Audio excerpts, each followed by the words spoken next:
Hello and welcome once again to In the Library with Tara. And I'm Adrian. And today we are recording in the brand new and mostly finished setting up podcasting room at the Bedford Branch Library. Woohoo! It's actually really cool.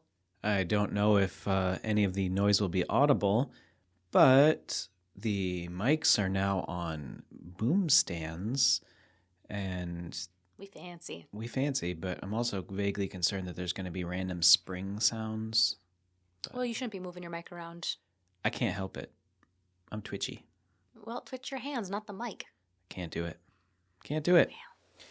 But yeah, this is an awesome room, and people can come to the Bedford Branch Library, and they can utilize the room. It's not just for us. It's for everybody. That's correct. And just to give you a very brief rundown, if you're interested in recording your own podcast, the Bedford Branch Podcasting Room contains 2 Shure microphones, 1 Tascam Mixcast 4 sound mixing board, a YOLO Box multicam operator, YOLO! a PTZ Optics digital camera, some boom stands, and And a possible third mic if you want it. possible third mic if you want it. So come and check that out. You do have to be 18 or older to use it, so I'm sorry to all of you aspiring teen podcasters. You gotta wait a little But bit. they could, if they had an adult who was going to come in and supervise them and work yes. with them, they'd be okay, right? If they were accompanied by an adult, we could make an exception, yes. Awesome. So come in, check find it an out. adult. Yeah. I need an adult. Wait, why are we allowed in the room? We're not adults. I'm a child. Me too. Anyway, so for this week, I thought we would do a deep dive into a book that I never read, but I wish I had when I was a child. I do too. Yeah. So we're talking today about Neil Gaiman's Coraline, a 2002 British dark fantasy. We're talking about Coraline, a 2002 British dark fantasy horror children's novella. Yeah. Novella? Yeah, It's it's short enough to be a novella. Oh, it's absolutely short enough to be a novella. It took me Isn't a novella, though, like a short story that's supposed to be in between a series? I don't think so. I think novella is a length. Oh. According to the dictionary.com, a novella is a short novel or a long short story. That's very descriptive right there. Yeah, I need the rules. What So, qualifies as a the novella? Science Fiction and Fantasy Writers Association defines a novella to be anything between 17.5 and 40,000 words. So, at the standard 250 words per page, that would be between 70 and 160 pages. So, there you go. Let's see how many's in this. And 70 and 100 and what? 70 and 160. Oh, It's 160. look at that. The It book is just 160. makes it. I mean, it's more if you consider a picture and I don't think like you consider the picture. As a matter of reading fact, group guide and the Q&A. if that's the animated book, I think you actually have to take the pictures out of the equation even. It's exactly 160. I like it. I read the digital ebook version available through Hoopla Oh. to refresh my memory for this event. Well, I was able to grab this right off the Bedford Branch Library shelf in the children's area. So lots of options for you.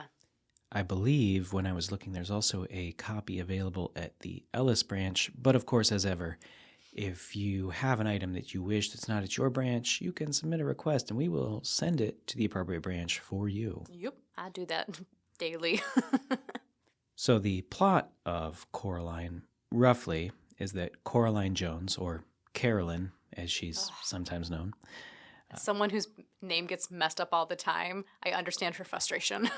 It doesn't happen so much anymore, but for a long time people would call me Adrian because Adrian was apparently not especially when I was in like Germany, it's not a very common name. I can see it like in a different country if they're not familiar with it. I would hope nobody would mess that up here This in the close US. this close to Adrian, Michigan at the very That too. least. But Coraline Jones and her parents move into an old house or flat. Well, a flat's an apartment, not a house. They had an apartment But- in the house. Yeah, so it's a flat in a larger house. There's 4 units, and Yes. one of them is vacant. Bum, bum, bum. And through a series of misadventures, she finds herself walking through a brick wall and into the other. As one does. And we've all been there. Yeah. And while in the other, Coraline, meets her other mother, who has a thing for eyeballs, really. Yeah, everyone in the other universe has like buttons for eyes, which do they ever really say why? That's something that like I've always wanted to know. Even when I watched the movie before. I think it's just scary, yeah. Yeah, I don't think there's like a reason. There should be a reason. Anyway, sorry, continue. She is initially enamored with the other world because it is so interesting. There's singing and dancing toys. There's delicious food. But she comes to learn that all is not as it seems when the other mother kidnaps her parents. And she meets, a trio of children who had their eyes replaced with buttons and are never allowed to leave. Well, they were the first victims of the other mother, so they were her before she was. The she's before the she. So the other mother is actually a serial killer. Yeah, that tracks. And then she meets a cat who can talk in the other and can't talk in the real world. And it only goes by cat.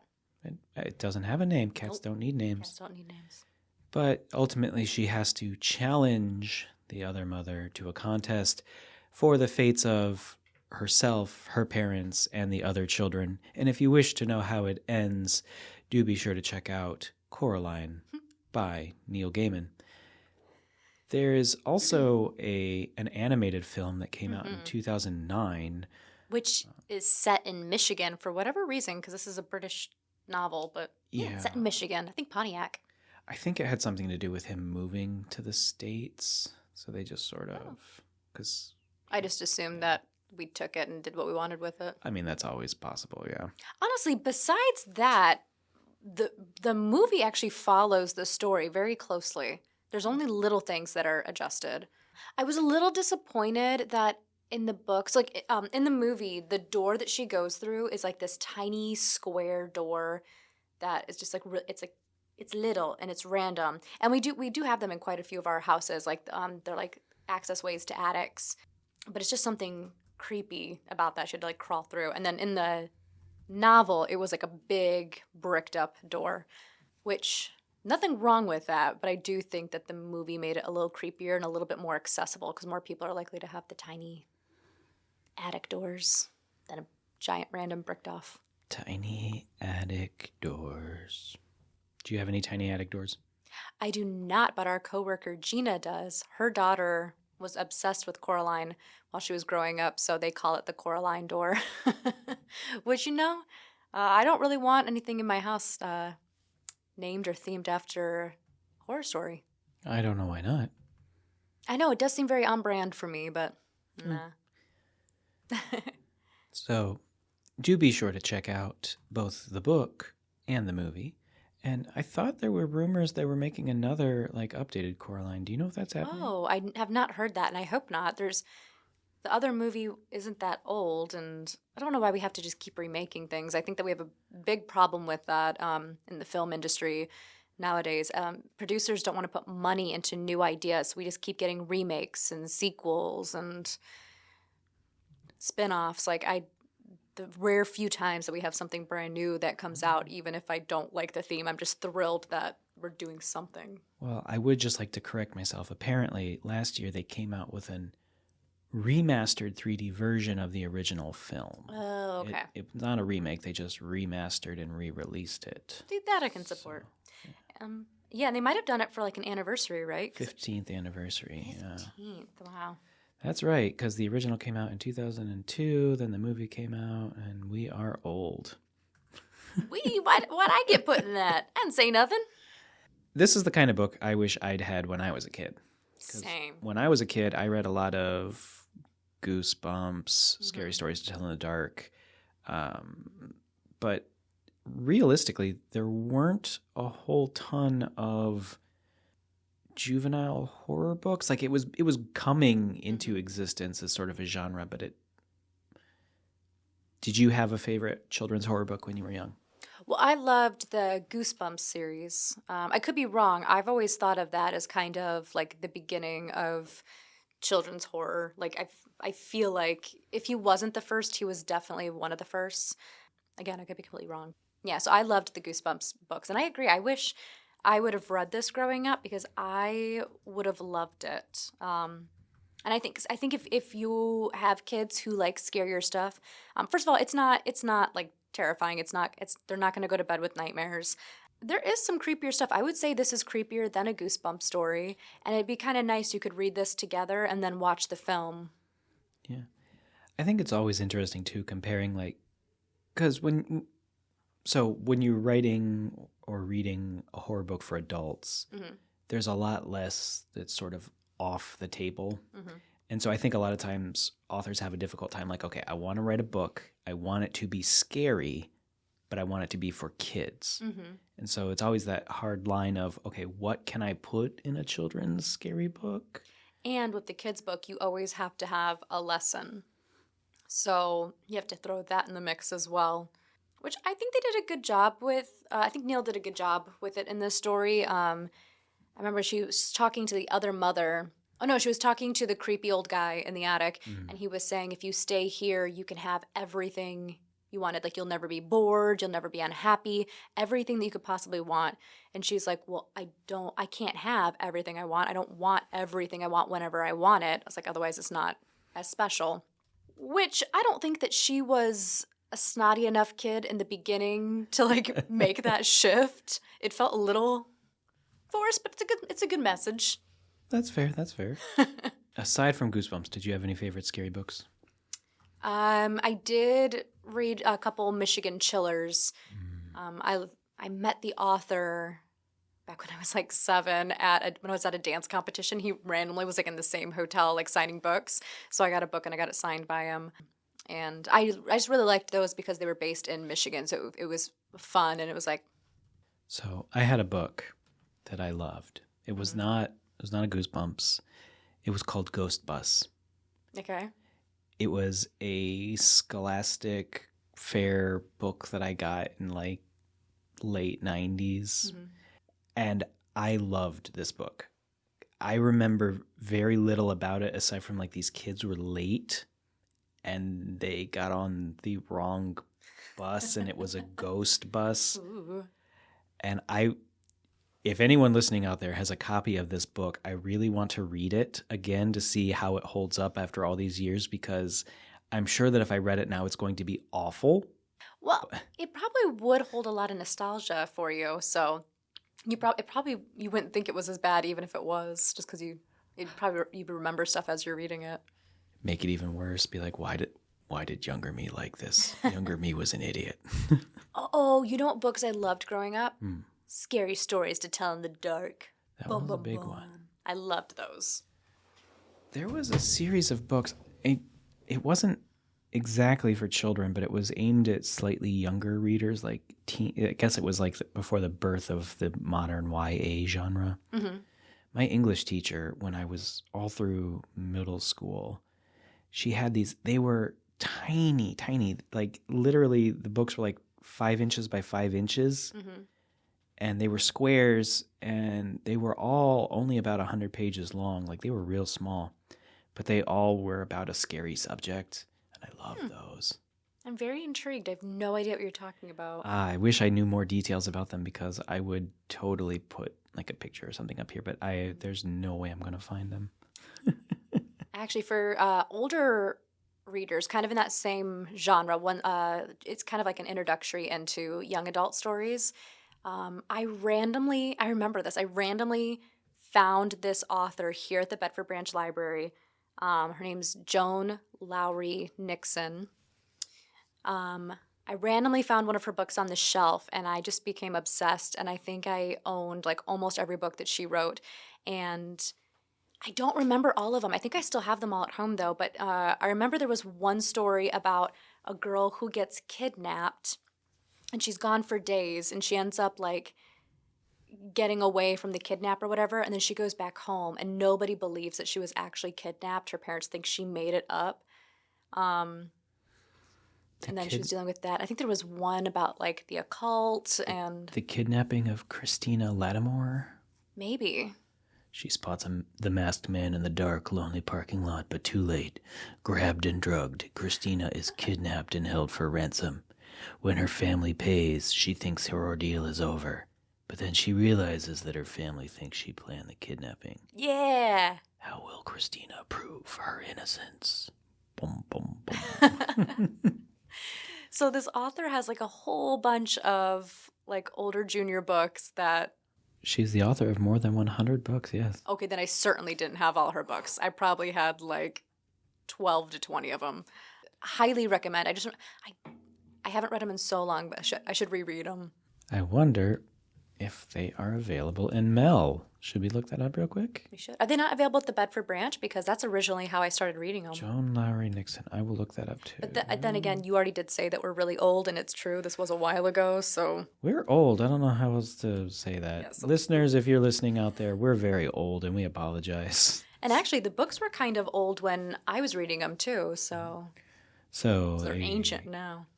Very quick look at the MCLS catalog says that we do have several of her books, including Nightmare, The Trap, Shadowmaker, The Kidnapping of Christina Lattimore, and more. So nice. Yeah. So this is kind of fun though. This is making me think about. Now I'm thinking about my bookshelf at home, and I'm trying to remember if I have any other kids' books. I need to reread some stuff. Okay, so aside from favorite kids' books. Mm-hmm. Is there any book that you read that stuck with you and you're like, this book has changed my life? Scary books or just books in general? Just books in general. I don't think there's a book that's changed my life. My favorite book is The 5 People You Meet in Heaven by Mitch Albom. And every time I tell someone that, I have to preface it by saying, like, this is not a religious book. It's such a good idea, and I love it. It's the idea that when you die, before you go to the afterlife or the next life or whatever, there's 5 people you have to meet. And they're all connected to you from when you were alive. And some of them you knew really well. Some people you didn't know at all, but either they changed your life or you changed theirs. And it's this great idea that we're all interconnected and that the actions and decisions we make really do have an impact. So I love that. And I really hope and wish that is true, because it's a great idea. Because sometimes it's easy to feel like what you're doing on a day-to-day basis doesn't matter, or sometimes like your decisions are pointless, and that's true. It can get a little depressing. But if you think about it that way and really think about the fact that we're all interconnected, and are we though? I believe that we are. Yeah, it's kind of like the idea of like the whole 6 degrees of separation thing. I mean, like we really are all connected, and we really do affect the people around us, even if it's just your mood. People going up to you and giving you a smile and giving you a compliment can just change your whole day. I do want to say, I do believe it is pronounced 6 degrees of Kevin Bacon. Oh, yeah, I second that. I did mispronounce that. My bad. Yeah, because in the end, we are all vaguely connected to Kevin Bacon. I was going to say, I thought you were going to say we're all Kevin Bacon. We're all Kevin Bacon on this blessed day. So, book that changed my life, right? Changed your life so much you forgot the title, what it was about. Yeah, so the first book I ever put down and did not finish was Foucault's Pendulum by Umberto Eco. What made you want to read that? Just curious. I didn't necessarily want to read it, but it was on a shelf, and I picked it up, and the cover was cool looking, so I started reading it. And Foucault's Pendulum is a slog of a read. It sounds like it would be. Every single character has a name and in some way ties into the plot. Oh, so it's like Stephen King. So I thought my brain is clearly conflating books together, but it's about they're trying to investigate a secret society, and... Well, that sounds a little more intriguing. No. No. That is the first book I ever put down and could not finish it because I'm like, I'm not smart enough to read this book. I'm not that smart. I fully admit that. I don't think it has anything to do It's just everyone has different interests and everyone's brain works a little differently. And that's why we have so many different options out there, which is great. You can't like every book you read. A book that did absolutely change my life. Neuromancer. It introduced me to the... Nero or Necro? Neuromancer. It's a Neuromancer. It's a book about like a sci-fi dystopian future. Ooh. Where everybody's like connected to the internet and you have to like run wires to your head. It's the inspiration for the Matrix. It's the inspiration for like an entire genre of sci-fi dystopian futures. That book, I read it and then I'm like, I need more books like this. And then I read things like Snow Crash, which was weird. See, I feel like, I don't know why, that made me think of a book I read when I was a kid. And if you liked that, you might like this one. It was called Bark. I think it was called Barcode Tattoo. But it was like, a distant future where everyone gets a tattoo of a barcode on their arm. It's basically like your social security number. It's your bank accounts. It's everything. You have to get the tattoo. It's like when you turn 18, and there's this one girl who doesn't want the tattoo. And like, I don't remember much after that, but I remember like her life's kind of fallen apart because like I think people are coming after her and like she can't do anything because she refuses to get the tattoo. And there's this whole other society of people who don't want the barcode tattoos because they don't want society coming after them. I don't want society coming after me either. Sames. I will say, another book that changed my life. Mm-hmm. I had no idea who Clive Barker was or is, but he was recommended, like, if you like Stephen King, you should read Clive Barker. Mm-hmm. And I picked up a book called The Great and Secret Show, which is written by Clive Barker in 1989. And I read that book, and I'm like, I am not smart enough to know what is going on in this book. But it changed your life? Yeah, because it was one of the first times that I read a book, and I had no idea what was going on, like, at all. How'd that change your life, though? Because it was the moment I realized that I'm really an idiot. But you're not. Pretty sure I am. Agree to disagree. So, let us turn our attention to what's going on at your local library. The Monroe County Library System is pleased to present Monroe County and the 102nd United States Colored Troop, 1st Michigan Colored Infantry. That will be taking place Thursday, April 10th, 2025 at 7 p.m. at the Ellis Library and Reference Center, located at 3700 South Custer Road. During the Civil War, the Michigan state only recruited one black regiment, the 1st Michigan Colored Infantry, later designated the 102nd United States Colored Troops. They trained at Camp Ward in Detroit before being sent to South Carolina. What happened there? So, this is being presented by Austin Ingle, a 16-year-old junior at Bedford Senior High School. Yeah, go out there and check it out. That's pretty cool. All right. Coming up at the Frenchtown Dixie branch is Pint-Sized Prom, which sounds stinking adorable. This will be on Sunday, April 27th, 2025, from 3 p.m. to 4 p.m. Get your dancing shoes and your fanciest outfit. We are hosting a pint-sized prom. Children and their grown-ups will enjoy an afternoon together with dancing, snacks, and fun activities. This event will be formal, fancy, and fun. Register online. It's for kids up to 7 and their grown-ups. I should have worn a powder blue tux to the prom. When you were 7 or when you were in high school? Because a 7-year-old, that'd be stinking adorable. It's, there's a band called Reliant K. They have a song. No idea. It's fine. Okay. The Dorsch Memorial Branch Library presents Easter Houses, Thursday, April 17th, 2025, from 4:30 to 5:30 p.m. If you've been looking for a fabulous new tradition, we've got it right here, the Easter House. Easter candies are so festive.